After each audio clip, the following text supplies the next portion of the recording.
paz do Senhor Jesus a todos. Vamos dar continuidade hoje com Filipenses capítulo 2. Esse capítulo vai falar da necessidade de nós sermos, mais uma vez, imitadores de Cristo.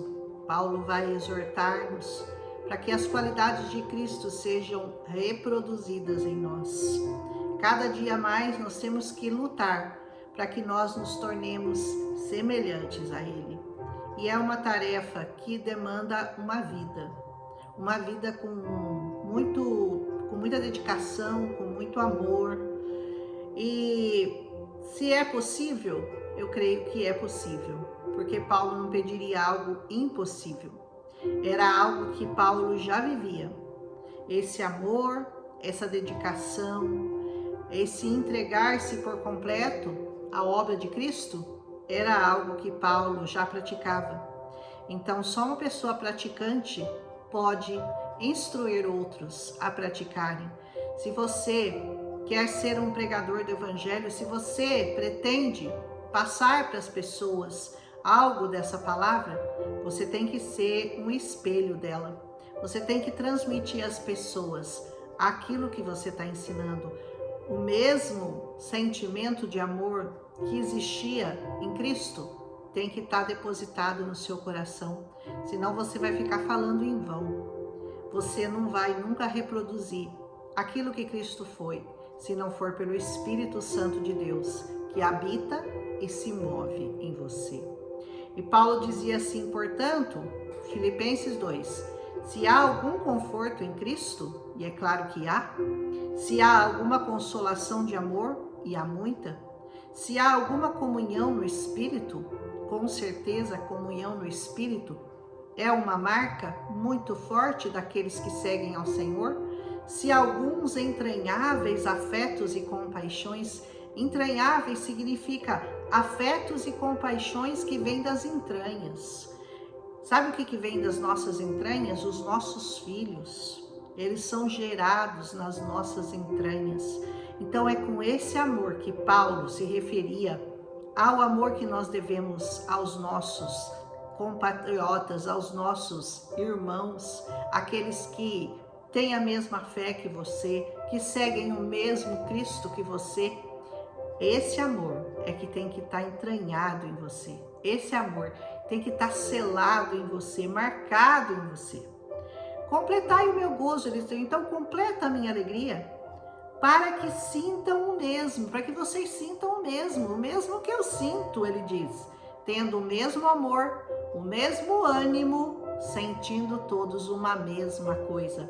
Paulo orava para que tudo isso fosse uma coisa única, uma unidade. Ele está pregando a unidade da igreja, todos com o mesmo sentimento de amor, de compaixão, de dedicação, de comunhão no Espírito. Era isso que Paulo estava tentando passar nessa carta, né? Não façam nada por contenda ou por vanglória. É muito importante você cuidar desse eu interior seu que quer se vangloriar, que quer achar glória naquilo que você faz. Se você prega o Evangelho, jamais você deve fazer isso para a sua própria glória. Porque ai de você, se você pregar esse Evangelho achando que a glória é um pedacinho da glória, um pouquinho da glória é sua. Nada é seu. Essa palavra não é sua. Então você tem que se humilhar como Cristo se humilhou. Se você pretende viver e pregar essa palavra, você tem que andar e imitar aquele que cumpriu essa palavra. Amém? Então não façam nada por contenda, também não fica arrumando confusão, hein, irmão. Aquele que quer viver no Evangelho, ele tem que se abster de confusão, de tititi, de fofoca, de diz que me diz que dentro da igreja. Afaste-se dessas coisas, afaste-se dessas coisas. Então não faça nada por contenda, não faça nada por vanglória, para sua própria glória. Tudo por humildade. Ele diz, mas por humildade. Cada um considere os outros superiores a si mesmo. Então não olhe para ninguém e se ache superior a ele. Não, considere-o superior a você. porque é assim que Cristo fez. Ele sendo Deus, ele não teve por usurpação ser igual a Deus. Ele se humilhou e ele foi até a morte, e morte de cruz. Então, se ele é seu líder, se ele é seu exemplo, se ele é seu Senhor, se ele é seu Deus, é assim que você tem que ter. O mesmo sentimento que estava nele tem que estar em você. Não atente cada um para o que é propriamente seu. Nada é seu nesse mundo, mas cada qual também para o que é dos outros. Evangelho nada mais é do que isso, você viver para o outro. É você ter recebido a salvação e você não querer guardá-la para você. É você entender que você tem que compartilhar essa salvação com as pessoas, que você tem que falar desse amor para as pessoas, que você tem que mostrar esse amor para as pessoas, para que elas sintam o mesmo desejo de serem salvas e de serem amadas. As pessoas têm que sentir que elas são amadas. Então o amor de Cristo tem que transbordar em nós para as outras pessoas, e elas se sentirem também com desejo, sentirem o desejo de servir ao mesmo Deus que você serve. Então não viva a sua vida cristã egoístamente. Eu já estou salvo, então já está bom, eu já fiz a minha parte, agora quem quiser que se salve, né? Quem quiser que corra atrás de Jesus. Não é assim que funciona o Evangelho, porque o Evangelho, Cristo, ele morreu por cada um de nós. Ele morreu por aquele irmão seu que vai ser condenado ao inferno. Então, porque você escapou, porque você não é condenado ao inferno, diga glória a Deus por isso, não é por isso que você vai cuidar só da sua vida. Não viva esse Evangelho egoístamente. Viva esse Evangelho como ele tem que ser pregado para os outros. Esqueça de você e viva para o próximo. Amém? De sorte que haja em vocês o mesmo sentimento que houve também em Cristo Jesus. Qual foi o sentimento? Ele, sendo em forma de Deus, ele não teve por usurpação ser igual a Deus. Ele esvaziou-se de si mesmo, tomando a forma de servo e fazendo-se semelhante aos homens. Aquele que era Deus esvaziou-se e virou uma criança, e veio e viveu entre nós, e pisou aqui nessa terra, e morou e coabitou conosco. Mas não foi só isso, ele se humilhou a tal ponto que, sendo Deus, ele se deixou matar. Porque Jesus, ninguém matou Jesus, ele se entregou, que ninguém teria poder de matar Jesus se ele não tivesse dado a vida por nós. E ele deu a vida por nós porque ele sabia que ele tinha poder sobre a morte, sobre a vida e a morte, e ele ia poder resgatar de novo. E ele resgatando essa vida para ele resgatou também para você, porque nós ressuscitamos com Cristo Jesus. Aleluia! É muito lindo isso, né? Então ele se esvaziou e se fez homem. E você que é só um homem, você quer achar que você é alguma coisa, que você é melhor do que alguém. Você é só pozinho de Jeová. Glória a Deus que ele se preocupa com você, que ele te ama de uma maneira inexplicável, mas não merecedora, porque não é por causa de você, é pela graça. É pela graça que você é salvo, que você entendeu, que você recebeu, que você foi liberto das garras da morte e do diabo, porque a intenção do diabo é uma só, é arrastar você para o inferno. E Deus tem uma única preocupação, tirar você das garras do diabo, mas você tem que buscá-lo de todo o seu coração. Você tem que desejar isso. E para você desejar isso, para você entender isso, alguém tem que estar explicando isso para você. E alguém tem que estar orando para você. Porque na cegueira que o mundo vive, eles não conseguem enxergar isso. Eles são escravos, mas eles não são escravos conscientes. Eles são escravos que não sabem que são escravos, que eles precisam ser libertos. E quem pode fazer isso? Quem pode levar essa palavra que pode libertá-los? É você, que um dia também vivia na escuridão, nas trevas, e você foi liberto, e você foi, pregou, alguém pregou para você, você ouviu e você creu. E é isso só que você tem que fazer. Você também tem que pregar para que as pessoas creiam, para que elas sejam libertas. E aí elas possam, então, firmadas nessa palavra, ajudar a libertar o ao outro. É como se você estivesse numa guerra, né? E um vai libertando o outro, e a trincheira, né? Nós vamos avançando nas trincheiras do diabo e vamos resgatando vidas do inferno. E diz assim essa palavra: e achado na forma de homem, ele humilhou-se a si mesmo, sendo tão obediente que ele foi obediente até a morte. E que morte, hein? Diz essa palavra: morte de cruz, uma das mortes mais horríveis que os homens poderiam passar naqueles tempos. Uma das dores mais terríveis que eram infligidas aos homens era a morte pela cruz. Por isso, hein? Porque ele foi obediente, ele foi até a morte, Deus o exaltou soberanamente e deu a ele um nome que é sobre todo nome. Você quer pedir alguma coisa para Deus? Então não use outro nome. Só existe um nome que é acima de todo nome, ao qual Deus vai dar ouvidos à sua oração. E é o nome de Jesus. Não tem intermediários. A palavra de Deus diz: só há um mediador entre Deus e os homens, e é Jesus. Entenda isso de uma vez por todas, que você não pode colocar outras pessoas tentando fazer intermediação entre Deus e você usando outro nome, porque esse nome foi exaltado soberanamente e foi dado um nome que é sobre todo nome. Para que ao nome de Jesus, sabe o que aconteça? Todo joelho se dobre, todos aqueles que estão nos céus e na terra e debaixo da terra, os anjos, os homens e os mortos, todo joelho vai se dobrar diante do Senhor. Mas você pode fazer isso em duas circunstâncias, em duas situações da sua vida, em dois estados da sua vida.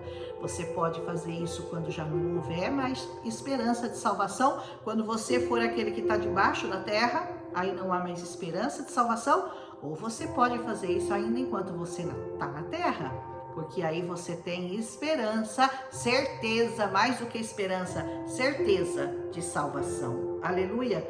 E toda língua vai confessar que Jesus Cristo é o Senhor. Sabe para quê? Para a glória de Deus Pai. Você não quer confessar que Jesus é o Senhor? Alguém já te convidou para fazer essa confissão? Às vezes eu falo para as pessoas: você quer confessar Cristo como seu Senhor? Eu não estou preparado ainda. Porque eu tenho minha religião. Porque eu tenho que ver com meu marido, eu tenho que ver com a minha irmã, eu tenho que ver sei lá com quem, com o diabo, né? Você tem que ver com o diabo, né? Se você vai confessar Cristo ou não. E as pessoas, elas ficam em dúvida. Se você não fizer isso agora, na sua vida, enquanto a sua vida ainda é sua, enquanto você ainda está nessa terra, você vai fazer na eternidade, mas não para salvação, para condenação eterna. E é isso que nós, os que pregamos o Evangelho, o que Paulo fazia, era tentando livrar as pessoas dessa condenação, viu? E toda língua vai confessar que Jesus é o Senhor, para a glória de Deus Pai. De sorte que, meus amados, diz Paulo, assim como vocês sempre obedeceram, não só quando eu estava presente, mas muito mais agora na minha ausência, assim também operai a vossa salvação com temor e tremor. Como é que você vai operar a sua salvação? Sendo um só em Cristo, agindo como Cristo, amando como Cristo, se entregando como Cristo, sendo verdadeiramente um modelo de cristão, sendo aquele que age como Jesus, que pensa como Jesus, que agradece como Jesus, que se humilha como Jesus.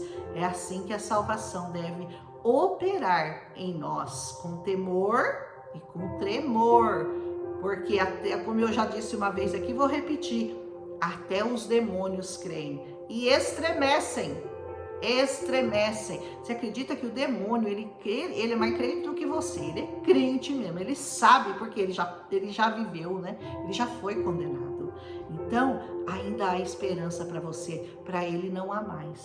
Por isso ele treme diante dessa palavra, viu? Então, deixa que Deus opere em você com temor e com tremor. Operar a salvação significa manifestar o que aconteceu com você e você levar para as outras pessoas essa preciosa, poderosa palavra de Deus. Porque Deus é o que opera em vós, tanto querer como efetuar, segundo a sua boa vontade.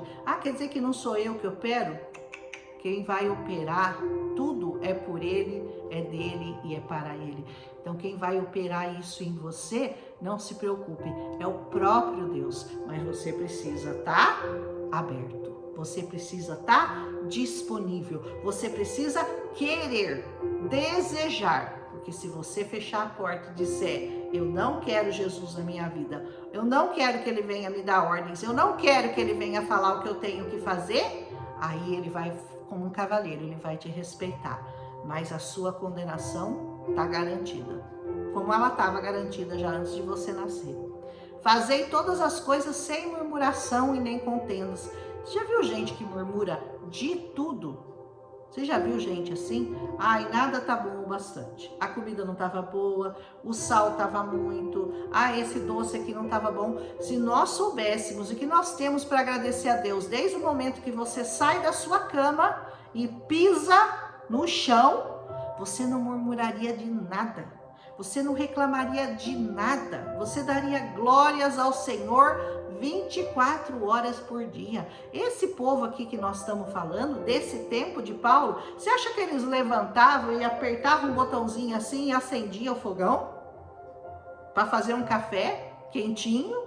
Você acha que eles dormiam numa cama confortável como você dormia? Você acha que eles abriam a torneira e saía água quente para eles tomarem banho? Você acha que eles só iam no supermercado, pegavam tudo que eles precisavam, colocavam, vinha para cá, fazia comida? Nada era assim. Nada era assim. A água era escassa, tinha que ser buscada em poços. Não havia como você tomar banho assim, à vontade como você tem hoje. Hoje você tem tanta coisa para agradecer, desde o momento que você respira. Respirei, pronto, já agradece ao Senhor, porque você acordou. É mais um dia. O sol se colocou sobre a sua vida, mais um dia, aleluia. Você veio até a cozinha, sozinho, sem ninguém precisar carregar você no colo. E mesmo que você esteja num hospital, num leito de hospital, você ainda tem o que agradecer. Você está sendo cuidado, você está sendo tratado. Ali talvez Deus vai falar com você, Deus vai te ensinar alguma coisa. Então, a palavra-chave é agradeça e nunca murmure de nada. Aprenda a não murmurar de nada, porque além de tudo, uma pessoa que murmura é uma pessoa chata. Aquela que você pergunta, tudo bem? Já fica até esperando a resposta. Não estou muito bem, com uma dor nas costas, uma dor de cabeça. Hoje eu acordei, mas eu tive que tomar tantos remédios. Hoje nunca vai estar bom. E assim você se torna uma pessoa que as pessoas até evitam. Você tem que ser uma pessoa positiva, uma pessoa que emana, que sabe de onde você veio, para onde você vai e que graça você recebeu sobre a sua vida e o quanto você é grato a Deus por isso. Deus se alegra com gratidão e não com murmuração.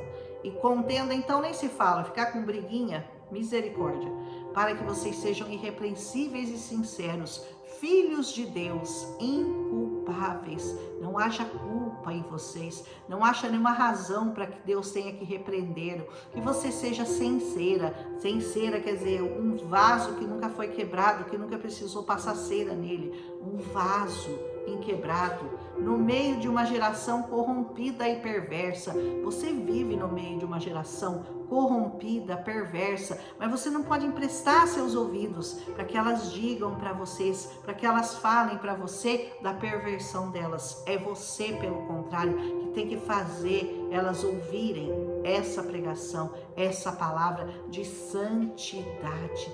Falar de santidade no meio de uma geração corrompida e perversa não é uma tarefa fácil, mas é uma tarefa prazerosa e é um privilégio que Deus deu para você, poder abrir seus olhos e você entender essa palavra e poder compartilhar e ajudar na tarefa do Senhor de salvar vidas, que o interesse do Senhor é livrar a todos do inferno. Ele não tem prazer na morte do ímpio, ele não tem prazer que você vá para o inferno, ele quer te salvar. Aleluia! entre a qual resplandeceis como astros no mundo. Olha como que Paulo nos compara, né? Vocês são como se fosse um astro iluminado no mundo, que vai pregar e vai trazer luz para essas pessoas. Retendo a palavra da vida, retenha a palavra da vida, para que no dia de Cristo você possa gloriar-me, ele, né? Paulo falando dele, mas você também pode se colocar no lugar de Paulo, de não ter corrido nem trabalhado em vão.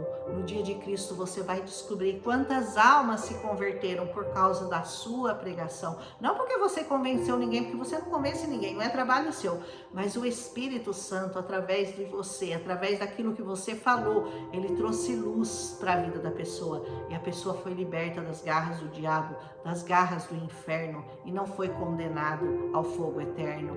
E diz assim: e ainda que seja oferecido por libação sobre o sacrifício e o serviço da vossa fé, eu me alegro, eu me regozijo com todos vocês. Paulo falou, não interessa que eu fui entregue para ser espancado, que eu fui para a prisão, eu me alegro, porque eu pude ser oferecido como um sacrifício a serviço de vocês, da vossa fé.